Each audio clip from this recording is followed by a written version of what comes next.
On this day in history, we remember the remarkable individuals who shaped our world. Welcome to Who Died Today in History, where we honor their legacies.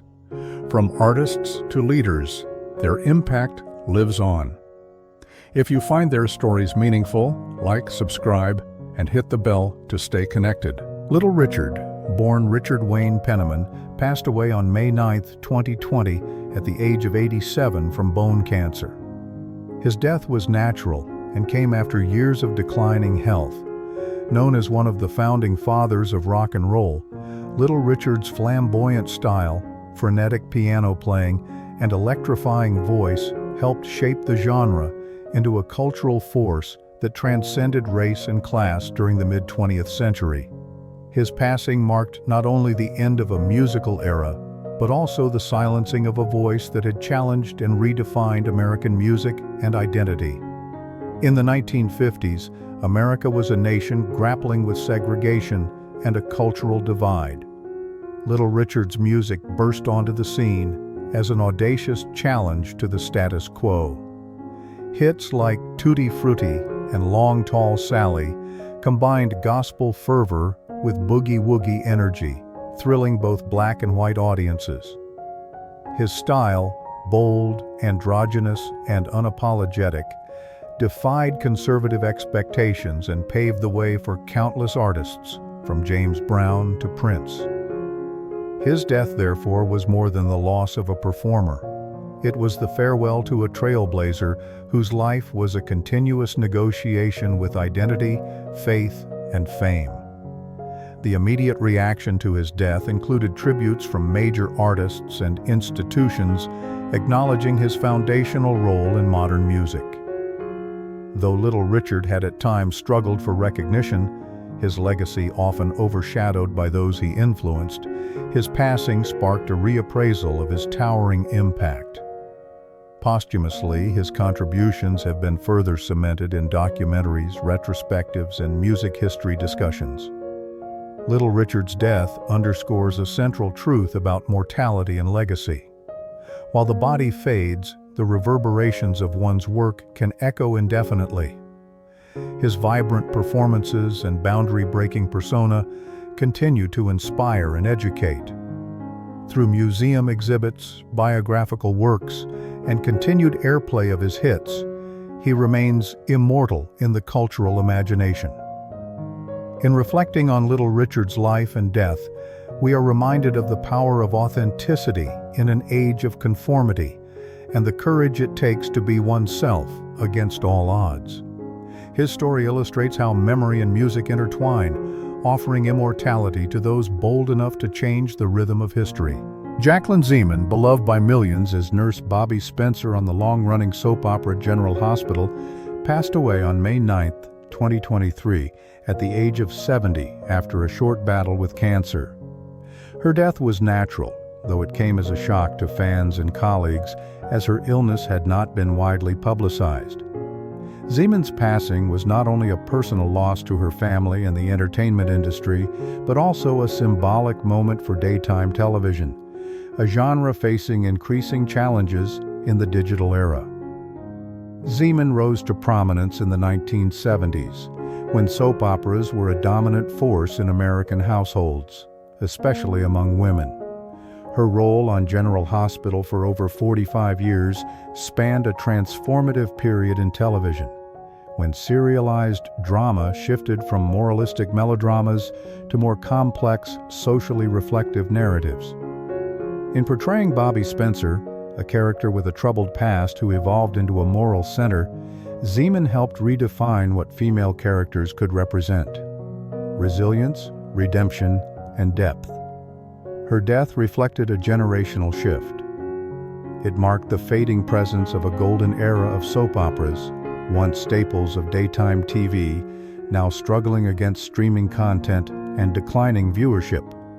Zeman's longevity in the same role exemplified a time when actors could build enduring relationships with audiences over decades, something increasingly rare in modern entertainment. The immediate reaction to her death included tributes from castmates, producers, and lifelong fans.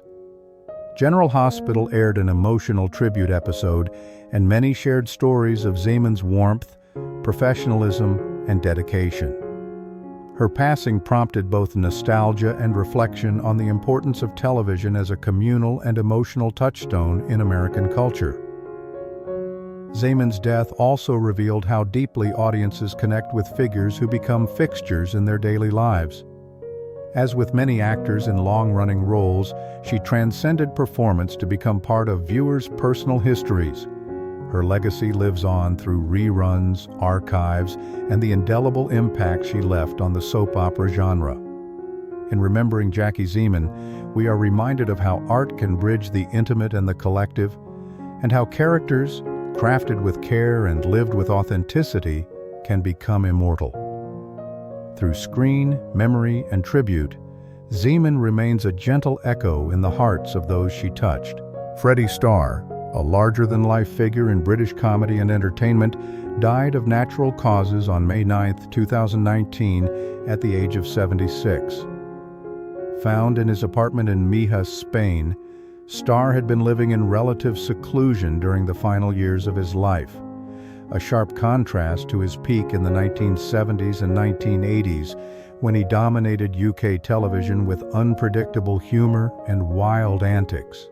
His death was not sudden or dramatic in the traditional sense, but it mirrored the complex nature of celebrity decline and the fleeting nature of fame. Starr rose to prominence during an era when variety shows and irreverent comedy were the lifeblood of British popular culture. He embodied the bold, often outrageous spirit of the time, frequently pushing the boundaries of televised humor. Yet, his later years were marred by controversies, including health struggles and legal disputes, which arguably contributed to his retreat from public life. When news broke of his death, there was an outpouring of mixed emotions, fond nostalgia from fans who remembered his comedic brilliance, and quiet reflections on how fame can isolate as much as it elevates. His passing didn't necessarily shift the course of history, but it served as a cultural punctuation mark for a bygone era of British entertainment. His antics, such as the infamous "Freddy Star ate my hamster" tabloid headline, were emblematic of a time when media and celebrity collided in increasingly sensational ways. His legacy remains a cautionary tale about the intensity of the spotlight and the price that can come with a public persona built on shock and spectacle. Freddy Starr's death underscores a universal truth: mortality brings both judgment and remembrance. In death, many reevaluated his contributions to comedy, separating the performer from the controversies that clouded his later life. His story reveals how public figures are often immortalized, not just by their achievements, but by the narratives constructed around their lives and deaths. Through television reruns, interviews, and cultural memory, Freddy Starr remains part of Britain's comedic heritage. His life and death speak to how we remember entertainers, not always with reverence, but often with an acknowledgement of their complexity, humor, and humanity. In Laughter and Legacy, Starr continues to echo in the annals of British pop culture. Lena Horne, the legendary singer, actress, and civil rights activist, died of heart failure on May 9, 2010, at the age of 92 in New York City. Her passing marked the end of an extraordinary life that spanned nearly a century and witnessed seismic shifts in American society. As one of the first Black women to break through the racial barriers of Hollywood and the entertainment industry, Horne's death was a poignant reminder of the long and often painful struggle for equality, dignity, and representation. Born in 1917, Lena Horne rose to fame in the 1940s, a time when systemic racism in Hollywood and American society was entrenched. Her beauty and talent earned her roles in MGM films like Cabin in the Sky and Stormy Weather, but the studio system limited her to musical performances that could be easily edited out for segregated audiences in the South. Refusing to play demeaning roles, Horne challenged the status quo, becoming a powerful symbol of grace and defiance. Her commitment extended beyond the stage, She was deeply involved in the civil rights movement, working alongside figures like Medgar Evers and Martin Luther King Jr., and refusing to entertain segregated military audiences during World War II. Her death came at a time when America was reflecting more openly on the legacies of race, art, and activism. Tributes poured in from across the entertainment and political spectrum, underscoring her impact not only as an entertainer, but as a barrier breaker. Horne's legacy was amplified by her death. It prompted a new generation to explore her music and her role in shaping American culture. Horne's passing revealed the enduring tension between public acclaim and private struggle.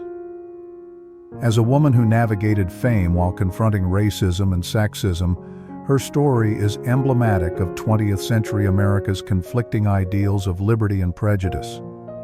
Her legacy lives on through musical tributes, documentaries, stage plays, and biographies that continue to introduce her to new audiences. Ultimately, Lena Horne's death invites reflection on how society remembers those who fought for change within systems built to exclude them. In preserving her voice, image, and story, we honor not just her artistry, but her courageous defiance, immortalizing her in the pantheon of American icons who dared to sing truth to power.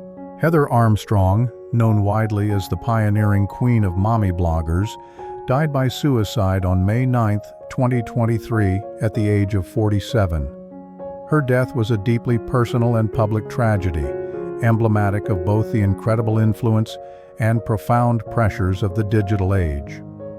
Armstrong rose to prominence in the early 2000s by candidly chronicling her experiences with motherhood, mental health, and marriage on her blog, Deuce. At a time when such topics were often cloaked in societal silence, her raw honesty earned her millions of readers and helped normalize conversations around postpartum depression and personal struggle. Her death, by her partner's report, came after a period of sobriety and an experimental treatment for depression, an indication of the ongoing, exhausting battle she waged with mental illness. In many ways, her passing mirrors the complex duality of the internet age, the unprecedented power of personal expression juxtaposed against the often invisible toll of public scrutiny and inner turmoil. Armstrong's openness about her mental health was revolutionary, but it also made her vulnerable to intense online judgment and personal backlash, a reminder of the emotional costs of becoming a brand in the social media spotlight. The immediate consequence of her death was an outpouring of grief and reflection across the digital landscape. Fellow writers, readers, and mental health advocates paid tribute not only to her bravery but to the cultural shift she helped usher in. Armstrong's passing forced a renewed examination of how society talks about mental health, particularly for women, and the structures that fail to adequately support those suffering quietly behind screens and curated content. While her death did not shift political history in the traditional sense, it amplified her legend as a trailblazer in the digital storytelling era. Much like Sylvia Plath or Virginia Woolf before her, Armstrong became a posthumous symbol of the artist's struggle with mental health, except in her case, within the unforgiving glare of the internet. Her legacy lives on through her writing, which remains a testament to vulnerability and resilience. Armstrong's death confronts us with how we commemorate the lives of those who dared to share their brokenness. Through memoirs, archived blogs, and renewed conversations about mental wellness, she remains a powerful reminder of both the fragility of life and the enduring strength found in telling one's truth. John Urbanchek, a revered figure in the world of American swimming, passed away on May 9, 2024, at the age of 87 due to natural causes. His death marked the end of a remarkable era in competitive swimming, one defined by discipline, innovation, and a deep sense of mentorship. Urbanchek's passing, though peaceful, echoed deeply through the athletic community, serving as a moment to reflect on the values of perseverance, national pride, and the quiet leadership that defined much of the 20th century American sports landscape. Born in Hungary and a survivor of the Hungarian Revolution of 1956, Urbanchek's life itself was shaped by historical currents of upheaval and migration. His eventual emigration to the United States and rise as an elite swimming coach symbolized the mid-century American ideal, the immigrant success story built through dedication and opportunity. As head coach of the University of Michigan's swimming program from 1982 to 2004, and a U.S. Olympic team coach across multiple decades, Urbanchek nurtured a legacy of excellence, coaching over 40 Olympians. His death did not come as a shock. He had been retired for some time, but its significance was no less profound. The swimming world paused to honor a man whose influence spanned generations. The tributes that followed underscored how deeply his methods, encouragement, and presence had shaped both careers and characters. His coaching philosophy, rooted in hard work and respect, became the gold standard in collegiate and international competition. In an era when sports were becoming increasingly commercialized and individualized, Urbanchek stood as a model of humility and team spirit. While Urbanchek may not have changed the trajectory of world history in the way of a political figure or monarch, his death amplified his legend within his sphere. It reminded the public that greatness is often found in those who lead quietly, who build rather than boast. His memory lives on in the athletes he mentored, the records broken under his guidance, and the coaching techniques passed down through those he trained. In reflecting on his passing, we are reminded that legacy is not only forged in moments of public triumph, but also in the consistent, tireless work behind the scenes. Through Hall of Fame inductions, memorial scholarships, and the stories shared by his swimmers, John Urbanchek is immortalized not just as a coach, but as a steward of excellence and humanity in sport. Michael Parks, the enigmatic and deeply respected character actor, died of natural causes on May 9, 2017, at the age of 77. Known for his rugged charm, intense performances, and the mysterious aura that surrounded both his personal life and his professional choices, Parks left behind a legacy that was as unconventional as it was influential. His death was quiet, much like his career, free from scandal, yet rich with artistic impact. Parks came of age in a Hollywood undergoing a cultural shift. The clean-cut leading men of the 1950s were giving way to more complicated anti-heroes, and Parks embodied that transition. His early stardom in the 1969 TV series Then Came Bronson captured the spirit of a restless America, post-Beat generation and pre-Watergate, searching for meaning and authenticity. Yet Parks never embraced the traditional path of a Hollywood star. He frequently turned down roles and maintained an aloof stance toward fame, which alienated some in the industry, but won him a cult following.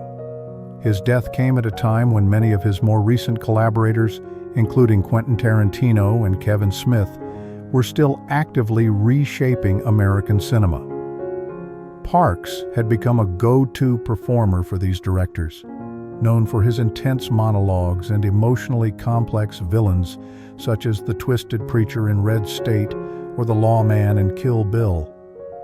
His death silenced a unique cinematic voice, an actor who could shift from warmth to menace with unsettling ease. In the wake of his passing, tributes poured in from filmmakers and fans who saw him as a bridge between old-school screen presence and modern indie grit. His legend was not so much amplified as it was clarified, a retrospective appreciation for a man who chose art over attention. In a celebrity-driven culture, Parks represented a rare kind of integrity, one that valued craft above all else. Michael Parks' death invites reflection on how we remember those who resist easy categorization. While he was not a household name, he remains immortal in the roles he embodied, misunderstood men, haunted souls, and poetic outsiders. Through the preservation of his performances, fan retrospectives, and filmmaker testimonials, we remember Parks not just for the parts he played, but for the enduring mystique of a man who walked his own path. His story reminds us that legacy isn't measured in fame, but in the honesty of one's work and the authenticity of one's life.